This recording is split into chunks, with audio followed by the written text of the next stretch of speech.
everybody. Today I will be talking about the reception of the Turkish guest workers in Germany in the post-war era. Just to start with a brief background of why there were guest workers in Germany to begin with.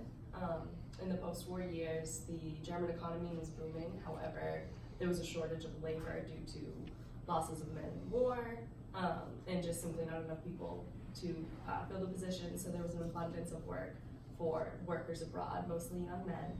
So Germany made contracts with countries such as Italy, Greece, Spain, and my focus today, Turkey, in order to send workers over to fill these positions. Now, however, this did not become an issue until these temporary guest workers became permanent within Germany.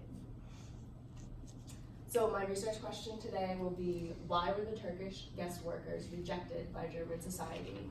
And was this mainly based in cultural or economic reasons? I'll first lay out the arguments, both cultural and economic, and then I'll provide my reaction to my research. So my first author on the cultural argument side, Wesley Chapman, argues that there was an ethical divide within the Turkish immigrants themselves. The main distinction being between the Turks and the Kurds. Now the Turks were an ethnic group from Turkey. They spoke Turkish, they practiced Islam, and the Kurds were a group that immigrated to Turkey from the Middle East, and they spoke a different language, and they also practiced Islam, but they were mainly Sunni Muslims, which created a point of contest between the two groups back in Turkey. So what worried German officials when they all moved into Germany was that they would move this volatile past and create violent conflicts within their own country, which this was a threat to the safety of the German people in their eyes.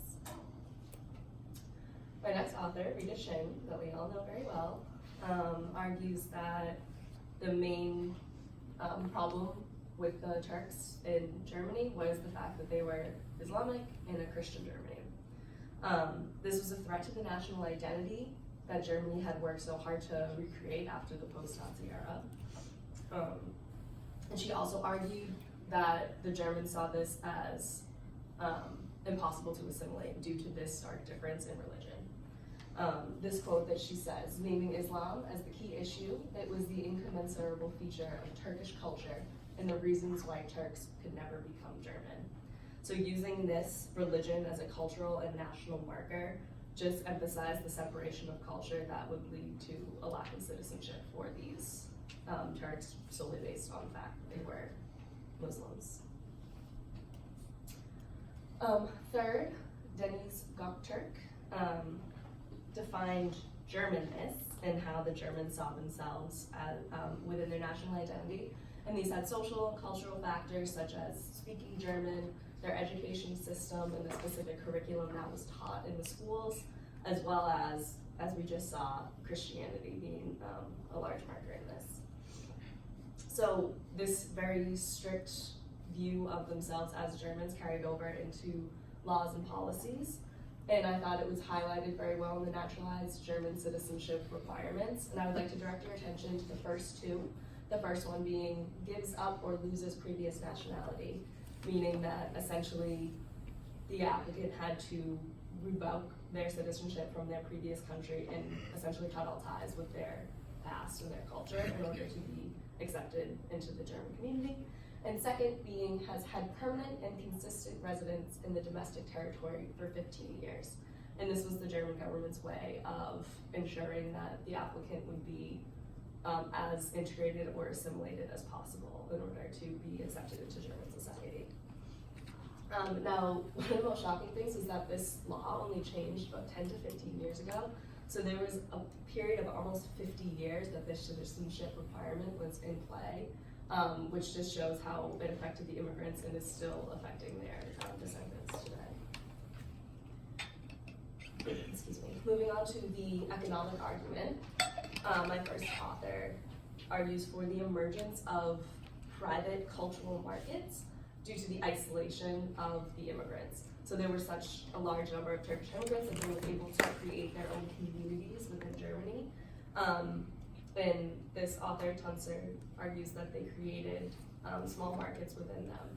So the Germans were worried that they were taking money from the jobs that they had obtained in Germany, and they were only recirculating that money within their private markets and not putting it back into the German economy. Now this had an interesting counterpoint to it as well, because as generations went on and the immigrants' children were raised and educated in Germany, they became to move into the German markets more and kind of compete for those jobs. So it created the Germans were almost never satisfied if they stayed by themselves or if they came into their own economy, which I found very interesting.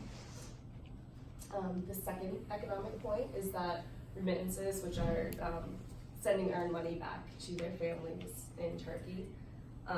These remittances were another way of taking money out of the German economy and funneling it into a different country altogether. So this, along with my previous point of the private markets, it created a fear of an economic collapse in Germany by the German people due to deficient funds within their country. And finally, my next author argues for the economic integration of the second generation as a point of contestment from the German people.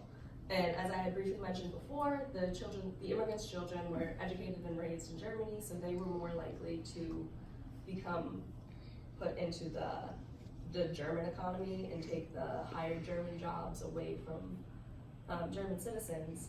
And with this economic integration, it allowed them to be more fully immersed in the German economy, which the Germans were scared of because they were worried about their job security and their job opportunities being taken away.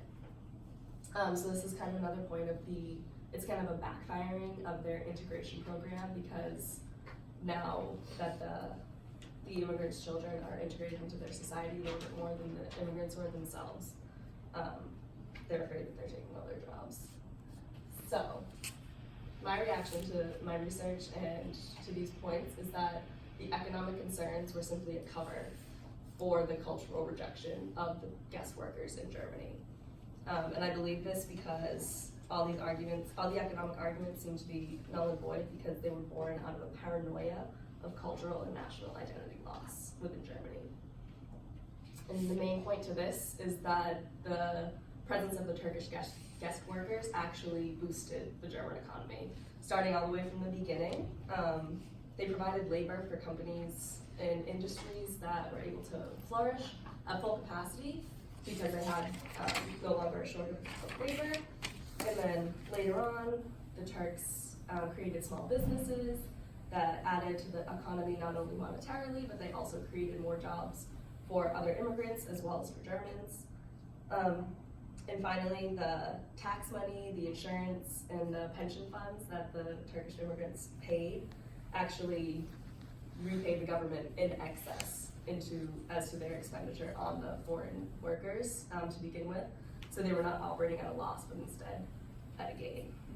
And that is why I believe that the cultural rejection of the Turkish guest workers was the main reason for their rejection, rather than the economic reasons that the Germans tried to inflict upon them. Thank you.